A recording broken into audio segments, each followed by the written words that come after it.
Why, hello there, Nicedow here. I hope this video finds you well, and hopefully you enjoy this. This is an unboxing, kind of part 2 unboxing. I did a thing and bought some knives, because I can't help myself, and because I thought, maybe just starting to rehash some of the knives. I'm running a little bit low on pre-existing collection, so I grabbed some stuff from White Mountain Knives.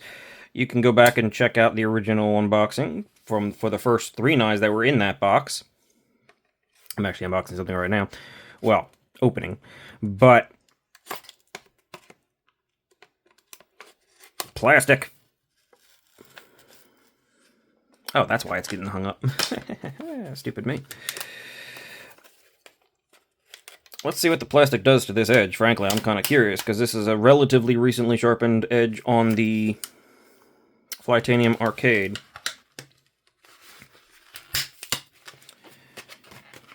Okay, you're open now. Get out. It did nothing. Okay. Okay, fair enough. But, where was I? I was saying that I did something stupid by buying all these knives for more content. I blame you, people who aren't even watching my channel. Yeah, that's what I blame. Starting off with the cheapest one. This is just the discontinued Kershaw Seguin, I think it is. Is this? Yeah, it is a Les George. I thought it was based off of a Les George model. And that's why I liked it, I think. It's small. Definitely smaller than the actual Les George. The edge is, wonky.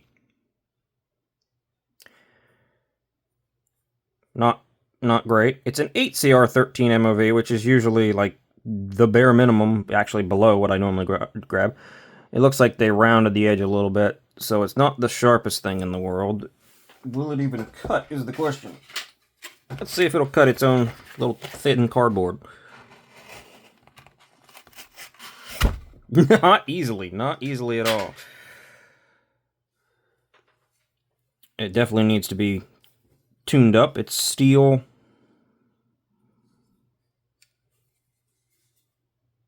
Decent pocket clip. Oh, it is assisted. Okay. I didn't even notice that it was assisted. So obviously it pops out. Heavily off-center. Yeah, this is kind of crap. Kind of crap, but I got it for like $25. So I want to say it was about $25. So this was just sort of an afterthought of, hey, this is discontinued, let's check it out. Is there play? Absolute metric ton of it. Okay, that might actually fix some of it. T8. T6. It made it worse. Okay, yeah, that tracks.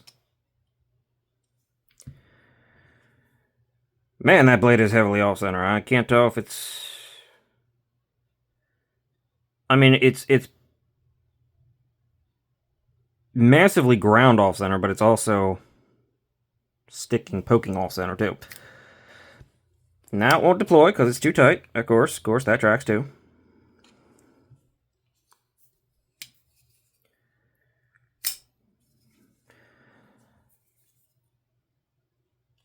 Okay, the play is still gone. I mean, it's terrible. Kershaw's cheap knives are pretty terrible. They have managed to step up their game with some of their higher stuff, but the cheap knives are pretty terrible. Yeah, that's pretty heavily ground off center. In fact, I can kind of see it just walk that way from about here forward.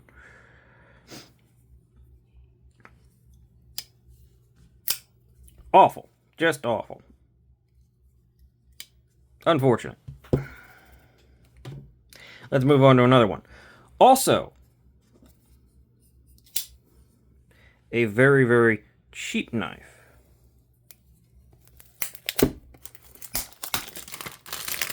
Let's see if this one is slightly better, because I believe this was also around $25. And also, my first experience with Travissa. I've heard good, I've heard bad. I don't know what I should be expecting here. This is just a different sort of stuff. I mean, that's kind of cool. Interesting. Ooh, I like the pouch. It's like a very soft pouch, super soft pouch. You know, the name of the knife's not even on the box, so I don't even remember what this thing's called. It's very Higo no Kami Japanese style, sort of, looking thing. It's a front flipper, but with a big old front flipper. It's off center. How does this work? Where do I have to be on this knife to actually get it to work? Wow, that's a thick liner.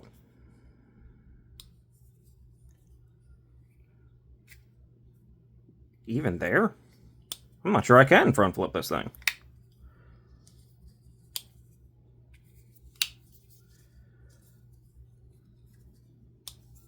Yeah, this is basically not a front flipper. It's so high that no matter what you do, where do I have to be? I have to be down here. Okay. No, I still hit myself. Still. Yeah, it's also super tight in the pivot, so it's not helping itself. Is that... It's on washers. That's part of it. Interesting. So this is a knife meant to be used like that.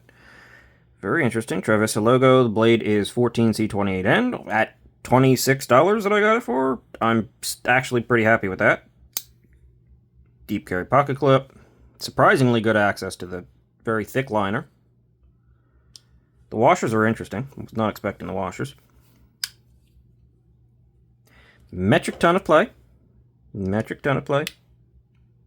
Ooh, that is a shallow T8 pivot.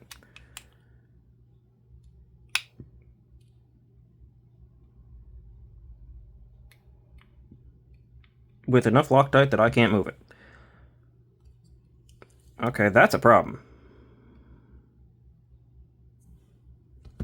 That is a problem. I mean, my T8 definitely needs to be cleaned up a little bit, but that could be a problem. T6 screws there.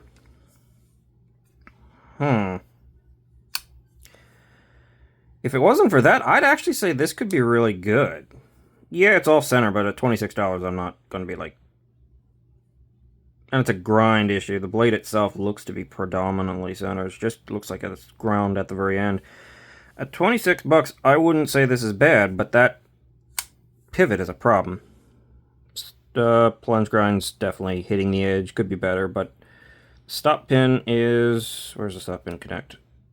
Right behind the edge. Okay, that is a problem. Stop pin hits... Where does the stop pin hit? Actually, no, I don't think it is a problem. As long as you stay on the edge or forward, you should be just fine. Like, actually, you can take out the back of the edge and still be just fine. I think it hits down here. So, no, the stop pin is not a problem. It's thick, it's small, but it's compact. It's got a neat little style to it. I just don't like that pivot's almost already stripped out.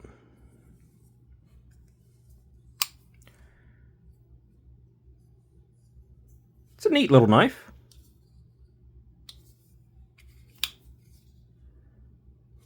Huh. Interesting. Let's just give it one more go, see if I can't get this thing to move. Jam it in there and push. Nope, completely stripped. Maybe it's a T6. The pivot is not a T6. No, there's just the teeth on here are just so small that they're just bouncing. Well, my T8 does need to be fixed up, but interesting. I'll play with that later. Get to the rest of the unboxing. What do we got here? We got a knife that I got against my better judgment. This is a knife. Well, they've changed their boxing. This is a QSP knife. I have had nothing but horrible, horrible, horrible, nightmarish things from QSP knives. The worst knife I've ever had came from QSP knife. No, I'm sorry. The worst knife I've ever had, I think, is a tie between QSP and Microtech. You can go back and see that. It was relatively recently. There's an unboxing on there involving a Microtech SOCOM Elite Shadow manual knife. Beautiful finish on the blade. The Shadow version gets rid of all of the text and everything that I really hate on their knives. That thing was horrible. But the QSP Hawk is a close contender for tying that with the worst knife I've ever received. This is the updated Glide Lock Penguin, which is basically just a crossbar lock, in this interesting material, like reflective G10. It's actually quite nice. It's also contoured. I like that material a lot. It is pretty much perfectly centered. We all know the Penguin. It's got a little bit... Where's the other Penguin? I know I have it somewhere. Here you go. This horrible thing. Oh no, okay, I thought it was a little bit higher up there, but it's not. It's about the same. Got a little bit more of... because of the lock, yeah. Decent plunge grind. Same Penguin geometry. Decently sharp. 14C28N.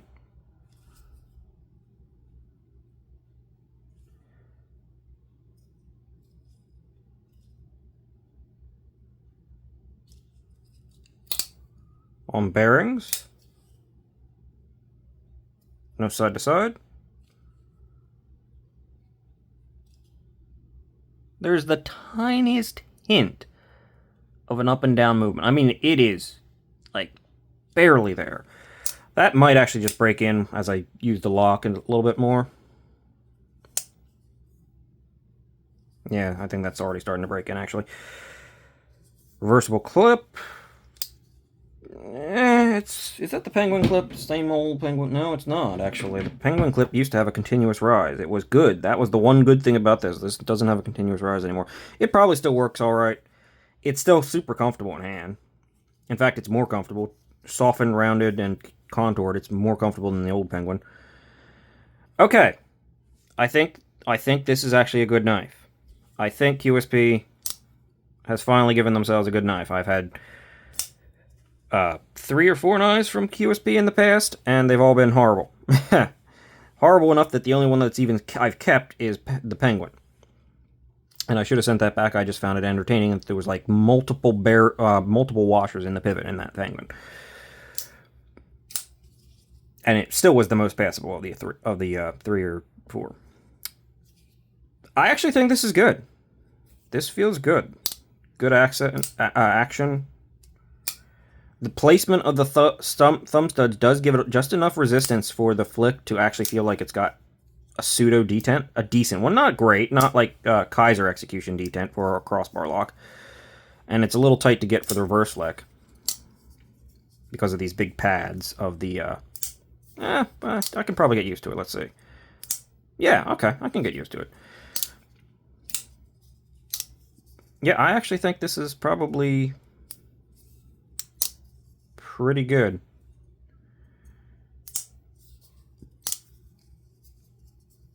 I think a little bit more chamfer here to get better access to the locks, the thumb studs would be nice. So you don't have to come up from underneath them. But this is actually pretty good. Much better than I was expecting. I was expecting this to be like the sour of the bunch, even though it was cheaper. And the final knife. A Remet. I've been meaning to get Remet models for a while. And kept putting it off, and kept putting it off, and kept putting it off. How the heck does this open? Remet, hello. What are you doing to me? Other than making me look like a fool. Oh, okay. There's a tab under there. Okay, there's a...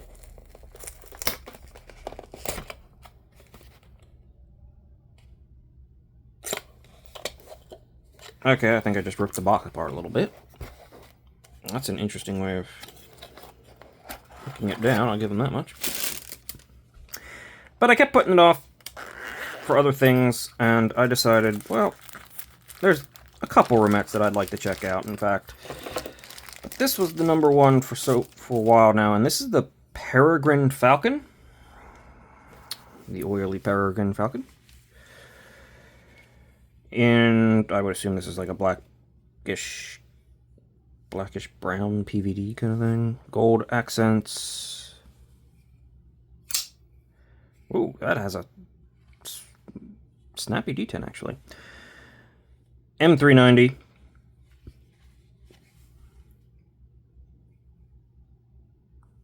I thought it was small. It's a little smaller than I thought, but what is this? Secondary lock?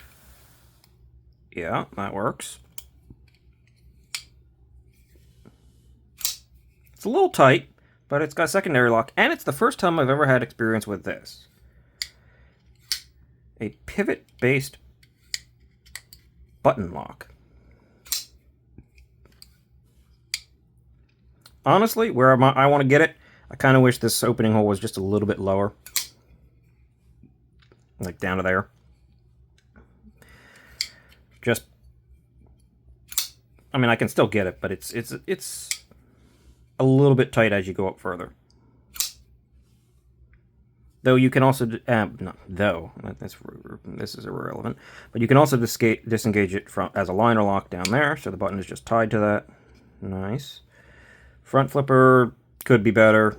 Doesn't go all the way around, but I mean, it works. No problem.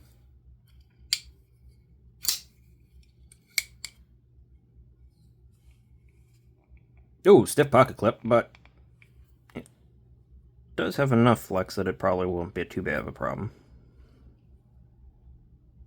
Yeah, this is like a blackish, almost got like a little hints of brown, like bronzy in there on the finish. That's an interesting finish.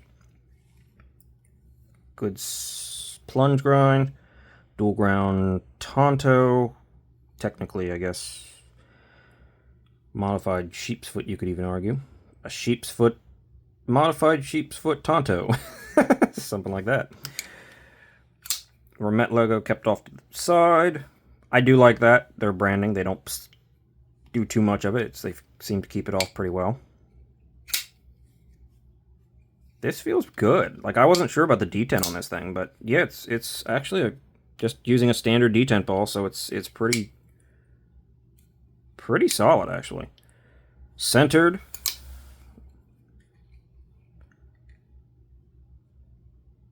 No play. Yeah. Ultra comfortable. Ultra comfortable in the hand. That pocket clip disappears.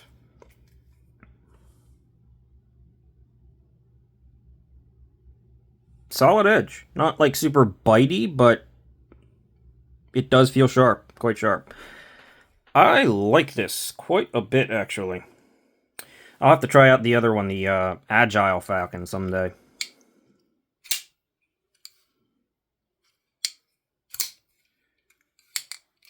So, this has taken a while to get through all 4 knives, but I have unboxed them. And there were some wins, there were some misses. I kind of expected some misses. Though, I like the secondary lock. Does the secondary lock work in the closed position? No. That makes sense because the bar is over. But that's fine. Wait.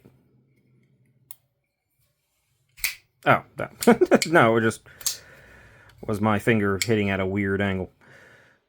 You can hit off the fuller here, but yeah, I wish that the actual hole was a little bit lower. But beyond that, yeah, this is pretty nice. Can you? You can. Okay. Use the button. This feels weird. It's like a little bit loose. It's clearly spring loaded in there. So it's a little bit loose, but it feels pretty good. It's not bad.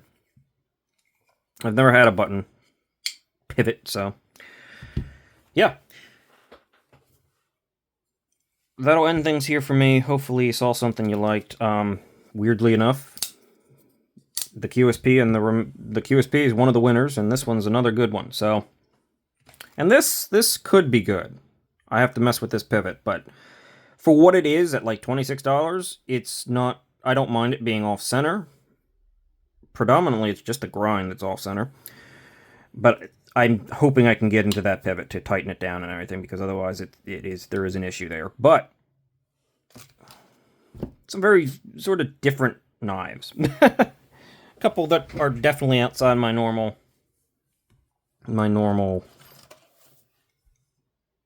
strike range, let's call it. And there's no jimping on. Oh, there is jimping. It's just still super rounded. That is a weird one. That's a weird feeling knife. I mean, it's not scraping. It's just massively ground off center. Alright, so I'm going to end things here. Say thanks for watching. Consider liking and subscribing. Check out the other unboxing video. I know I'm a slow unboxer, but I like taking time to examine the knives that are now in my possession. Full reviews and stuff will be coming. I've got a decent amount of content for a while now, getting 2 to 3 videos out of most of these knives. So, I'm in it for the long haul, I guess, because now I gotta spend some time carrying all these things. Alright, so, see you later. Thanks for watching. Have a great day. Yeah, that's it. See you.